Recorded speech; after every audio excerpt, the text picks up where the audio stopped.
Pension ന്യൂസിൻ്റെ പുതിയൊരു വീഡിയോയിലേക്ക് എല്ലാവർക്കും സ്വാഗതം. എല്ലാവിധ സർക്കാർ അറിയിപ്പുകളും നിങ്ങളിലേക്ക് എത്താൻ ഈ ചാനൽ സബ്സ്ക്രൈബ് ചെയ്യുക.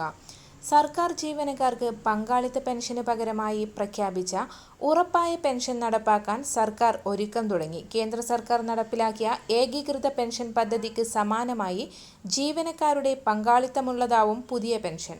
തദ്ദേശ സ്വയംഭരണ സ്ഥാപനങ്ങളിലേക്കുള്ള തിരഞ്ഞെടുപ്പിന് മുൻപ് നടപ്പിലാക്കാവുന്ന വിധത്തിൽ മുന്നോട്ടു പോവാൻ ധനവകുപ്പിന് CPM രാഷ്ട്രീയാനുമതിയും നൽകിക്കഴിഞ്ഞു.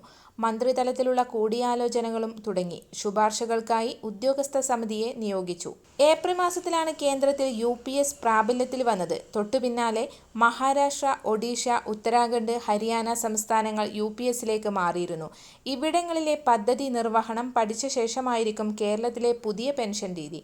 നടപ്പാക്കിയ സംസ്ഥാനങ്ങളിലെ താരതമ്യ പഠനം നടത്തി റിപ്പോർട്ട് നൽകാൻ ചീഫ് സെക്രട്ടറിയും ധനകാര്യ സെക്രട്ടറിയും ഉൾപ്പെട്ട സമിതിയോട് സർക്കാർ ആവശ്യപ്പെട്ടു. 2023 ബജറ്റിൽ ഉറപ്പായ പെൻഷൻ പ്രഖ്യാപിച്ചെങ്കിലും നടപ്പിലാക്കാൻ ഇതുവരെ കാര്യമായ ശ്രമമുണ്ടായിരുന്നില്ല. ജീവനക്കാർക്ക് വിരമിച്ച ശേഷം സാമ്പത്തിക സ്ഥിരതയോടെ ജീവിക്കാൻ പാകത്തിലുള്ള പെൻഷൻ പാക്കേജ് ആവിഷ്കരിക്കാനാണ് ധനമന്ത്രി KN ബാലഗോപാൽ നിർദ്ദേശം. പങ്കാളിത്ത പെൻഷനിൽ 10% സർക്കാർ വിഹിതമുള്ളൂ. വിരമിച്ച ശേഷം നല്ലൊരു ശതമാനം ജീവനക്കാർക്കും നാമമാത്ര പെൻഷനേ ലഭിക്കുന്നുള്ളൂ എന്നതാണ് പ്രശ്നം. ഇത് പരിഹരിക്കാനാണ് സർവീസിൽ അവസാന 12 മാസത്തെ ശരാശരി ശമ്പളത്തിന്റെ പകുതി പെൻഷനായി ലഭിക്കുന്ന തരത്തിൽ കേന്ദ്രം UPS നടപ്പിലാക്കിയത്.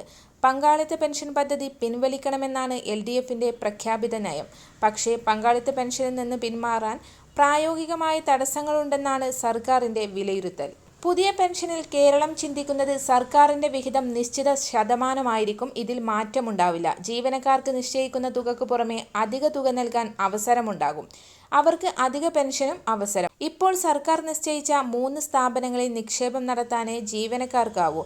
ഇത് മാറ്റി ജീവനക്കാർക്ക് നിക്ഷേപ സ്ഥാപനം തിരഞ്ഞെടുക്കാനും അവസരമുണ്ടാകും. വരും ദിവസങ്ങളിലെ അറിയിപ്പുകൾക്കായി ഈ ചാനൽ സബ്സ്ക്രൈബ് ചെയ്യുക.